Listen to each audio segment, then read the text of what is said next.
So in this example, we are going to take the same problem of the sequence detector, which is 101, and we are now going to implement it using a T flip-flop. So this is your state transition graph that we came up with, and as you can see, we are trying to implement the Mealy's model, and so this is your state transition graph. So in order to do it for the T flip-flop, so we also need to have our excitation table or our excitation equation, where this will simply be T is equal to Q plus XOR Q. So in one instance, this will be simply A plus XOR A, and other instances where you have B plus XOR B. So this is the code assignments that we did. So we are going to do 0, 0 for it, 0, 1, and 1, 0 code assignments for your states. And from your S0, S1, S2, so we actually get this coded table. So your Z again is dependent on the inputs, so you have two columns for it.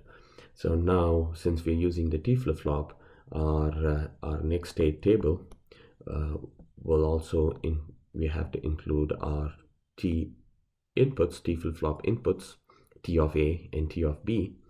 So here you can see that we are actually doing an XOR of that, XOR of that with A and A plus to get this, and similarly XOR of this and this to get that. So, and similarly you would do an XOR to get your expressions. And then once you have the expressions, which is shown here, so that's your K-map.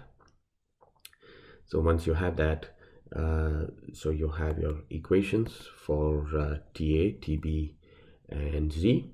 So therefore, this is your TA, this is your TB, that's your Z functions are implemented, and that's your final implementation of your FSM that actually detects the sequence 101 using the T flip-flop. So now, next, let's look at another sequence, which is 010. So now I'm actually going to show you step by step how you can come up with your state transition graph. So we're going to do both the state transition graph for the Morse and Mealy's, and the rest of the process is going to be very similar. So, and then here again, we are just simply going to use a D flip-flop. So let's say, for example, we are going to first do a sequence, which is sequence, which is 0, 1, 0. That's the sequence. And then we are going to do the Morse model. So we are going to start with our true conditions, which is 0, 1, 0. So let's say you want to put S0 as your state, and for a true condition, it's going to go to a different state, which is going to be when your input is equal to 0. It's going to go to another state, which is S1. Here your output is 0. Here again your output is 0. You're 1/3 into it, and then next after that, if you get a 1, you will go to a different state, which is S2. Here again you will have your output, which is 0.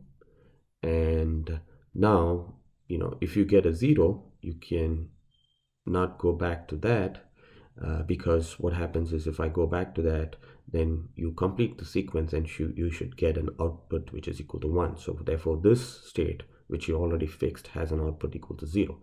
So therefore it has to go to a different state, and that state is S3 and has an output is equal to 1, right?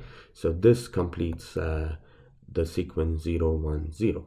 So this is the Morse implementation, right? Now we are going to do the validation. So validation is you have 0 already there. You don't have a 1 condition for the input.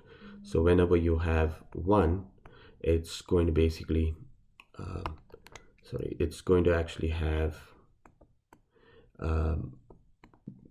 start of a sequence, and therefore it's going to still stay same at 1. It's going to be still in that particular state, because the more number of ones you come, so you're not going to start that state. So therefore you've done the 1. We are good with the validation of that state. Here we already have the condition for 0, the 1. So what happens if it's 0? Again, you can see that we will be in the same state.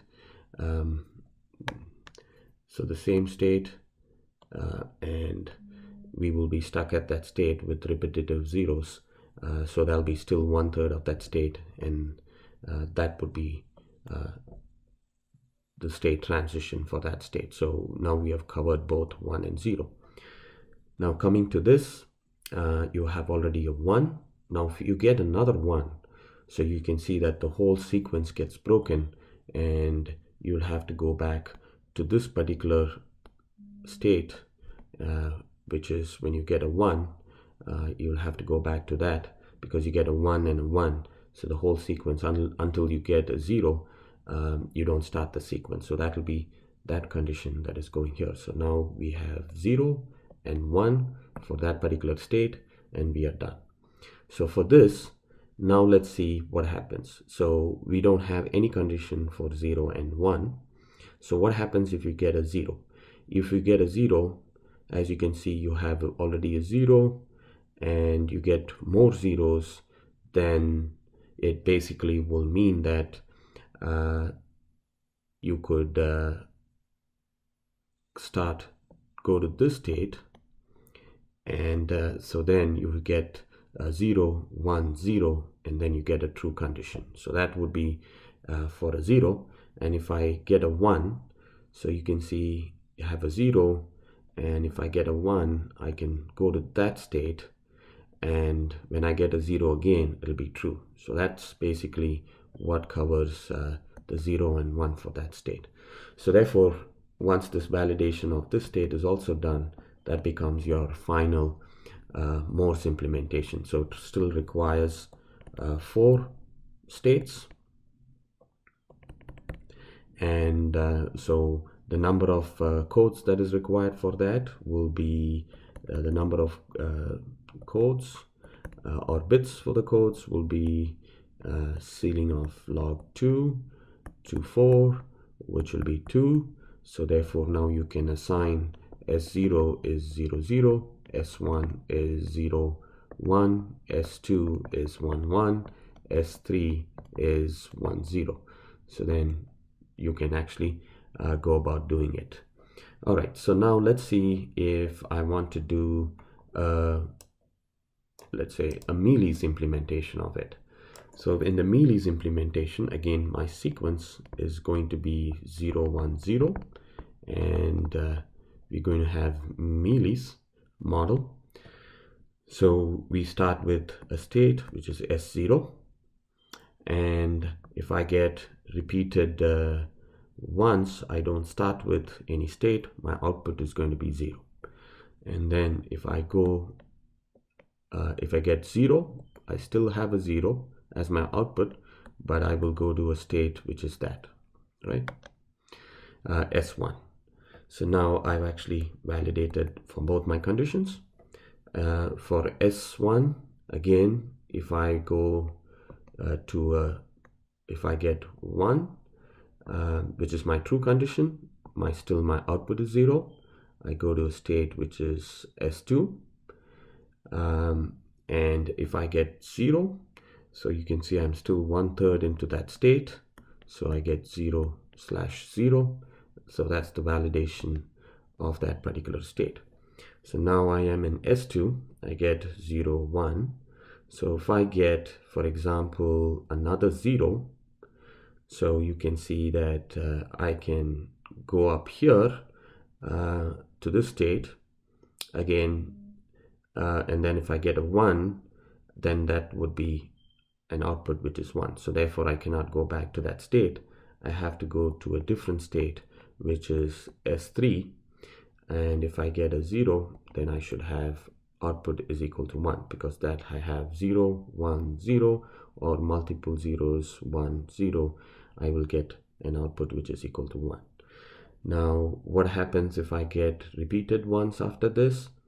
Because then what happens is my sequence gets broken, so I will need to go back to this state, which would become 1 0, and then if I get 0, and then I can follow that loop. I could also go to that state after 1, but then the sequence gets repeated, so I cannot go to that state. I have to go to that state. So this again completes my 0 1 validation for that state. So over here, if I get a 0, so here you can see if I get a 0, I can go to that state, because then I can get 0 followed by 1, then a 0, so that'll be it. So therefore this will be my condition, 0 0, go to that state.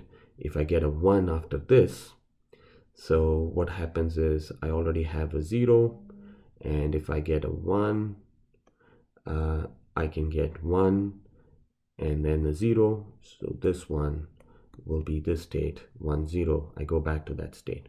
So this will basically be, so the validation for all states are done. So this will be for the sequence 0 1 0. Everything is done, and so here again you can see I need 4 states for this, S0, S1, and S2, S3, and my codes I can allocate as 0 0 0 1 1 1 1 0, and I can then continue with my table. So here is my Mealy's representation, as you can see, of whatever we just saw. And from here you can see that we have assigned like S0, S1, S2, S3 as these conditions of codes, and this will be the A plus, B plus. Even though it's a D flip-flop, I could have replaced that, but just I've copied the same thing here. And once you have this table, and then you have the Z as your output also. So we then use K-maps for these three expressions, dA, dB, and Z. So we get these expressions. Once you get these expressions, then you can implement them. Remember, you need 2 flip-flops to implement this. So whenever you just use your standard FSM controller design, and then try to put these inputs for your flip-flops, and your output expression will be derived using that expression. So here is another example of 1 1 1 sequence. This is the easiest of all sequence. Here we are again using Morse machine. So whenever you get a bunch of zeros, you can see that we are going to be in the same state. You get 1, so you're 1/3 into it. You get another one, you're 1/3 into it, and you get another one. You completed your design. The more number of ones you get after that, you would actually get outputs as ones, but at any point you get a 0 from any of these states, the sequence gets broken and it goes back to an initial state. So this is the simplest of all. And here again, here we have your present inputs. This is the long form of the table, your present state, your next state, and if D flip-flop, just simply replace this would be dA and dB. So originally it was like A plus and B plus, and you will only have one output. In this case it's named as Y, so you calculate the expressions for dA, dB, and Y, and then simply implement our expressions. That would be for the D of A, and this expression will be for D of B, and that expression will be for your output. So, and then you have your T flip 2 D flip flops that are shown. So that's the complete implementation for your sequence detector.